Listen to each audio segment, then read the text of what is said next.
Hello everybody, this is Kyle out of Course for Draft Radio, coming at you live with yet another wonderful cons draft. Pretty excited about this first pack, and there's a lot to talk about in this first pack. We have a Bellowing Saddle Brute, an Abzan Falconer, and a Burnaway. There's also an Einok Bondkin, which I like quite a bit. Alabaster Kieran is fine, Timur Ascendancy fine, and Sagu Archer are fine. I am going to, however, take the Abzan Falconer as it's one of the premier cards of the Abzan archetype. While Burnaway is really solid removal, 6 damage for 5 mana versus a premier Outlast card, I'll take the Outlast card. Plus, I think Abzan is a stronger archetype, so. And we get to follow up our Abzan Falconer with a nice little kill shot. There's also a Winter Flame, which is a really powerful card. I mean, just seriously, this card is so truck-like in its abilities. A Mystic Monastery is cool as well, but I'll take the kill shot. Nice little solid removal, keeps us in one color, and I'm okay with that. So now we get to look at, there's a Hordling Outburst, which is a nice card. Certainly puts some bodies on the board, and I do like that. There's also an Unyielding Krumar, not a terrible card either. A Free Weapon Master, a great card in the Jeskai archetype. But we're going to be taking a Dragon Scale Boon, as it's a really nice way to get our counters on creatures and make sure that we can get those Outlast abilities running. So we're going to take the Dragon Scale Boon with the hopes of wheeling maybe the Efreet Weapon Master or the Cranial Archive. Either way, should be decent. So.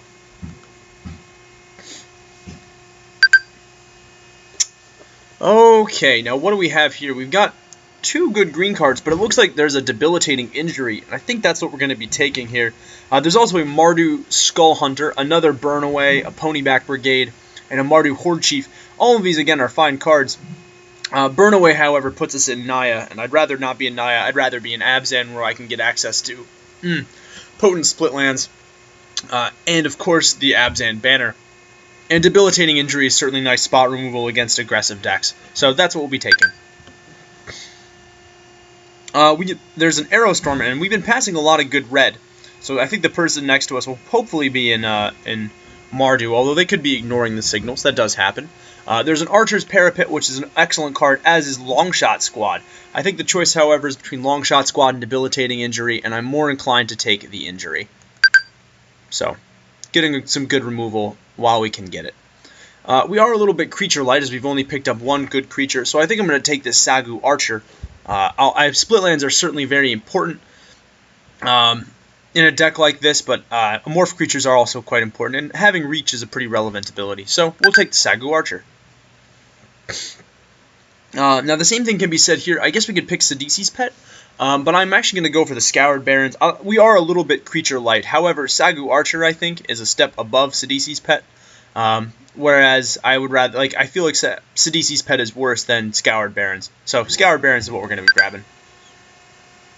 Ooh, there's a Polluted Delta, which would be really nice. Could let us tutor for our swamps and sort of thin our library out.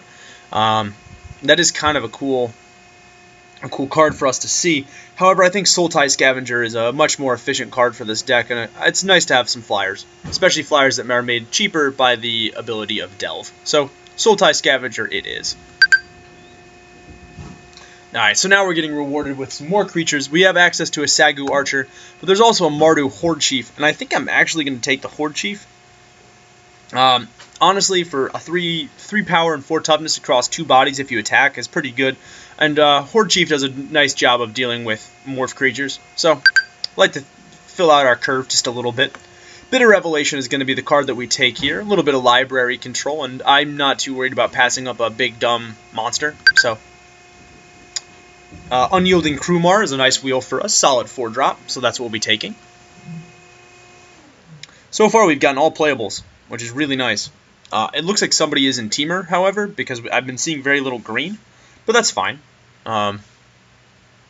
Bitter Revelation is a card that just completely impresses me the more I use it. It is a little on the slow side, I will caution you that, but still a great card. I'm actually going to take Rakshasa's Secret. Or I guess I could take Ponyback Brigade. On the off chance that I wind up in Mardu, that seems okay. I don't mind hedging our bets, plus it's still a 3-drop that we can use.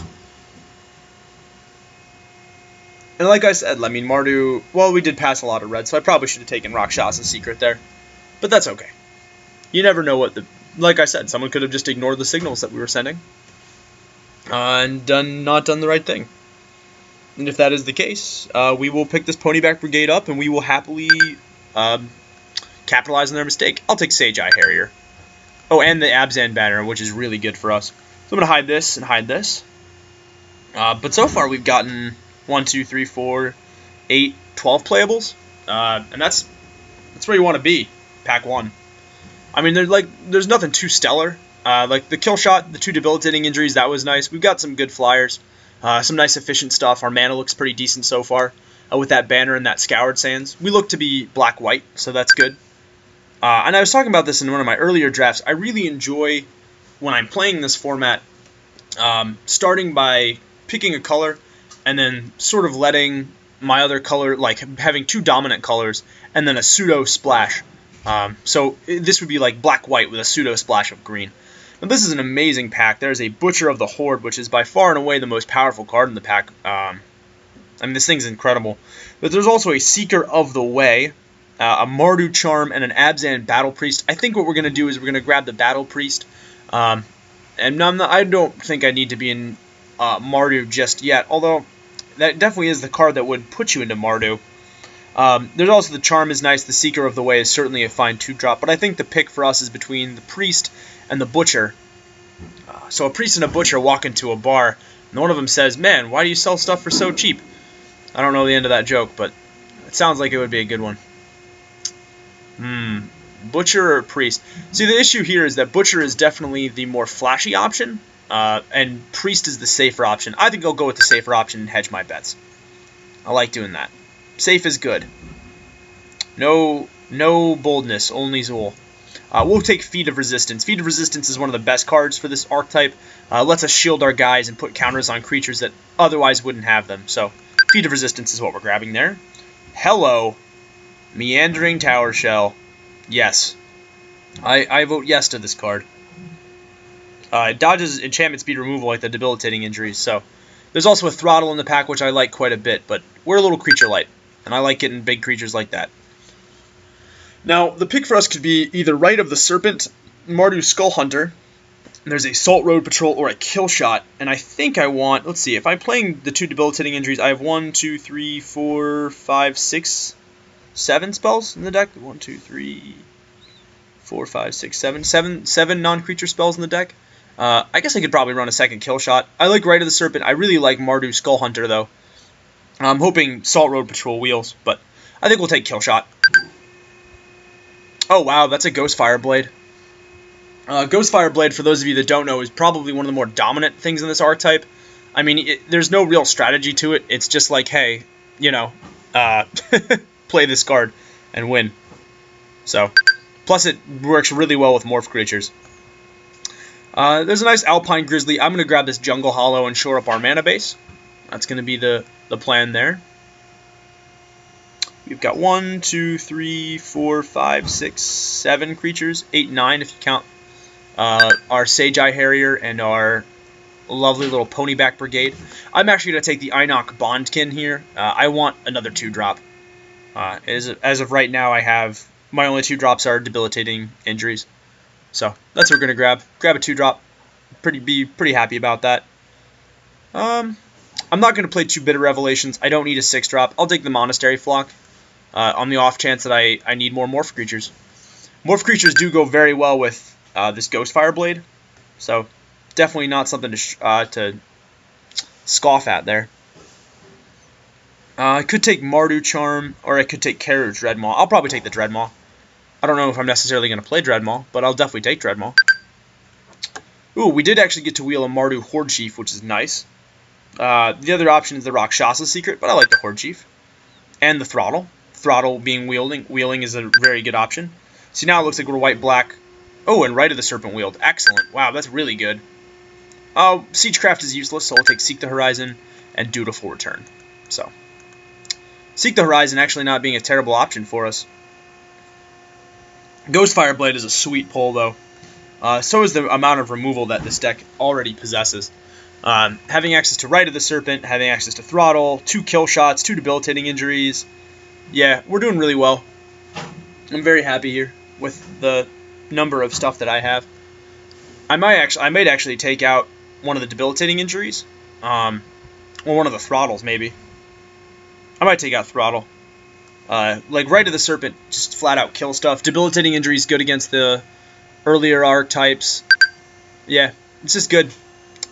Alright, so now we're on to our third pack, sorry. I can't count. There's a Bloodstained Mire, which if we had picked up that Butcher of the Horde and maybe taken some mountain stuff, we could have splashed for it a little bit, but that's okay. I think the pick for us is going to be between Chief of the Scale, which I like quite a bit. We do actually have 1 warrior, 2 warriors, 3 warriors. That's not enough to justify taking it over Disowned Ancestor, I don't think.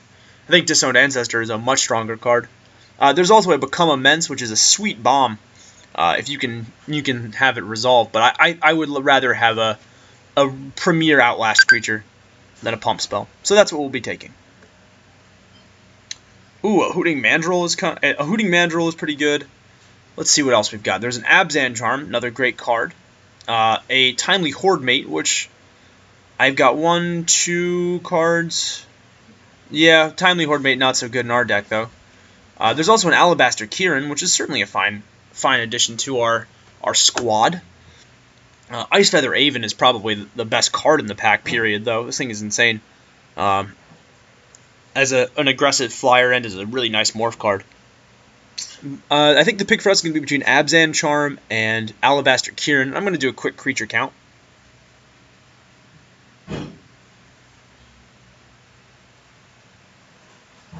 6, 7, 8, 9, 10. Yeah, I think I want the Kieran. Or, what am I going to play? I'm probably going to side out this throttle. Kieran's pretty good. We'll take Kieran. I'd like some more creatures here. I'd like to see some more stuff. Ooh, Abzan Guide is sweet.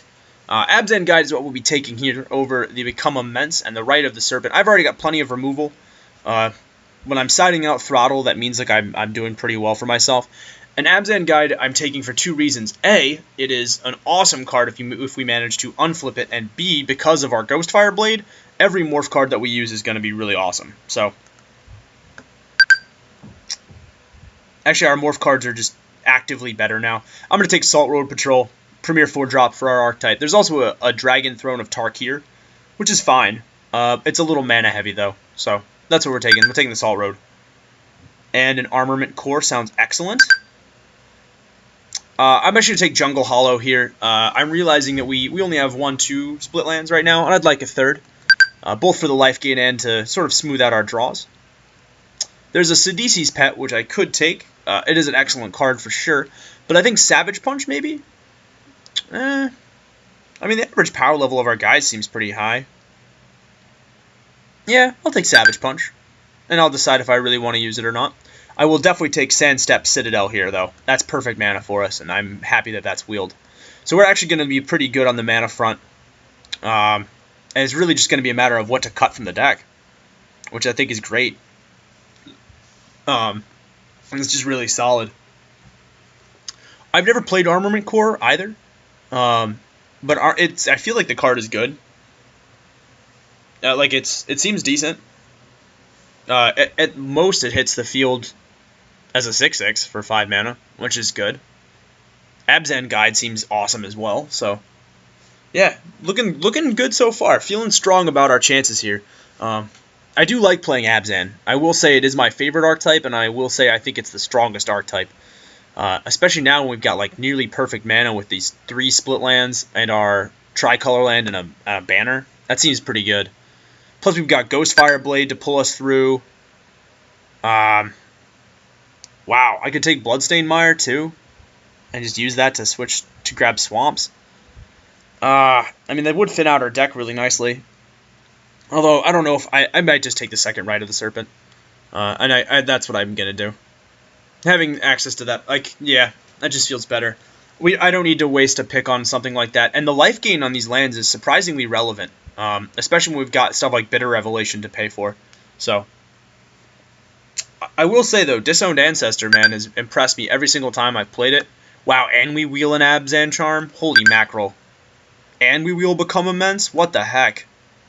Okay. We've got some serious options. Like some serious options. Holy crap.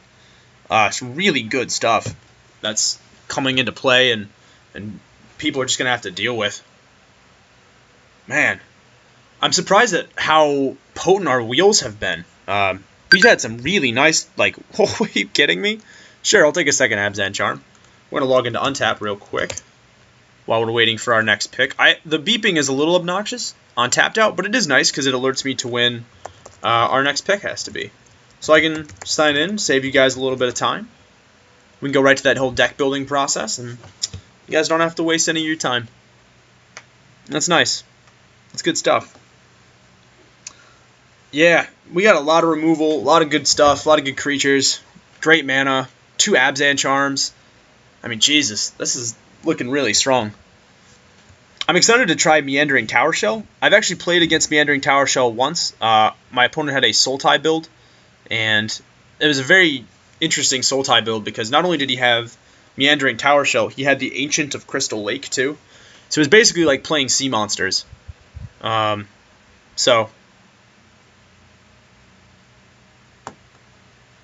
Yeah, really interesting there. I'll just take, I'm not going to play Smoke Teller. I'll just grab Monastery Flock, in the off chance that I decide I want more Morph creatures. I might play 2 Unyielding Krumar, however, as Unyielding Krumar is a nice 4-drop for our deck, and the First Strike is definitely a relevant ability. The first time I saw him, I thought it said Vigilance, and I was a little surprised. Alright, let me get my pen and paper out. So, obviously, you got to keep track of your sideboarding, because sideboarding wins games. It's very important to remember, folks. Sideboarding always wins games. Alright, so what we've got 2 artifacts, which we're definitely going to play both our banner and... Although we might not play our banner. No, we're playing our banner.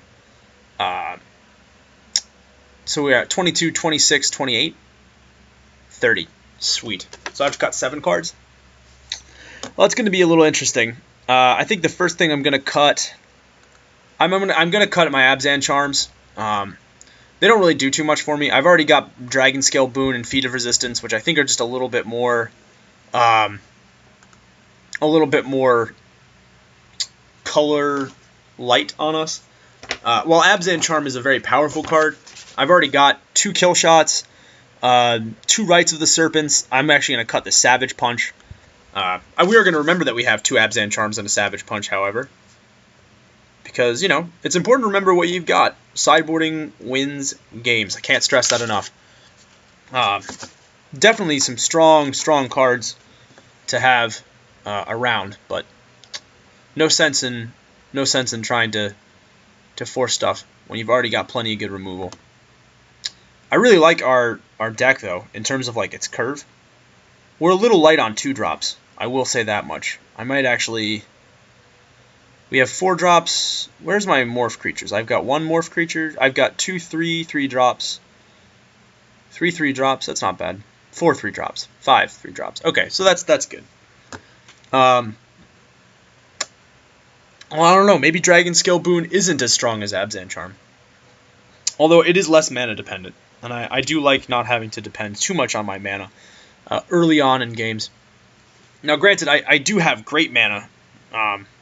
The Jungle Hollows, the Sandstep Citadel, and the Scoured Barrens are such good cards for our deck, but at the same time, I don't want to have to rely too heavily on that and get color screwed out of big things. Now the issue is we've got 20, 22, 24, 27, so we only have to cut 4 more cards. That's not so bad. I could probably cut 1 Rite of the Serpent. I could probably cut 1 Debilitating Injury, 1 Rite of the Serpent. That's 2, and then I have to cut 2 more cards? I'm not going to cut a creature, I don't think. That is the question. Do I cut Bitter Revelation is the other question, though. Bitter Revelation is pretty good. It does let us dig for answers when we need them most. Yeah, I'm going to cut 1 Rite of the Serpent. I am going to cut 1 Debilitating Injury. Although maybe that's a mispick. Maybe I should cut this Become Immense. Although I feel like Become Immense can just get them out of nowhere. That's not really my win condition, though. My win condition is to grind them out slowly. So that's 2. I can cut 1 more I can cut one debilitating injury, and then I can probably cut one of my unyielding Krumars and get to 14 creatures. Gonna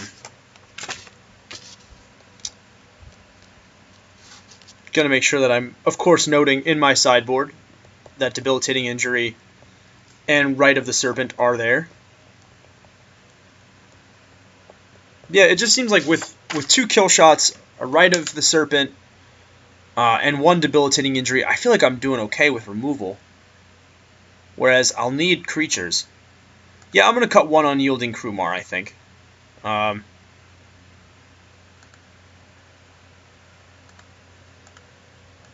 Yeah, I'll cut 1 unyielding Krumar, and then that will be my deck, I think. And that sounds pretty good. Oh, hello. Hello, advertisement.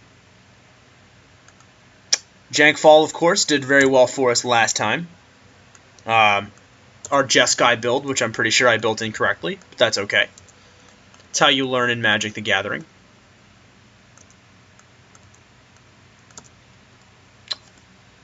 Of course, we're going to stick to our... I do want to keep my Bitter Revelation in there. I want to be able to get to some answers if I desperately need them. I think that's the blue player in me wants that, for sure. I'm excited to try Ghostblade very much. I feel like Ghostblade is such a strong card. And who knows, I might actually side in a bunch of Morph cards if I realize that, like, my Ghostblade should be doing more work. 2 Abzan Charm. 1 debilitating injury. 1 Savage Krumar. Sounds like Harold and Krumar's Excellent Adventure. Like, I feel like some Nomad Orc is going to pop out of somewhere with a horse, be like, "Yo, dude, let's go to White Castle." That would be sweet. Would be very, very sweet.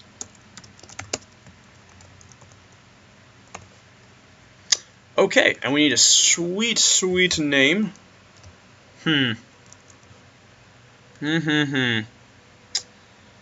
Sweet name. Dead Jank Society, obviously. Savage Krumar. Am I spelling the name wrong? Unyielding Krumar. That's what it is. He is unyielding. Alright, so we have 1 unyielding Krumar, and then let's talk a little bit about our mana base.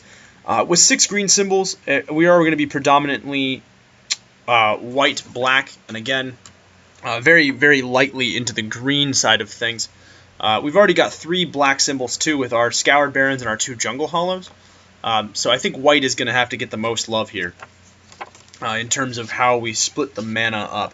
So what I'm going to do is I'm going to do 6 plains, 3 forests, and 4 swamps. And I think that's going to be how we're going to split that mana up. And that gives us a nice little 13 split. So 6 plains, 3 forests, and 4 swamps.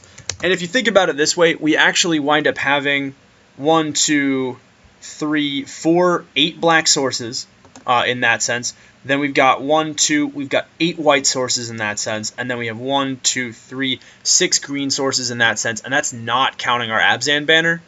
So really strong mana base.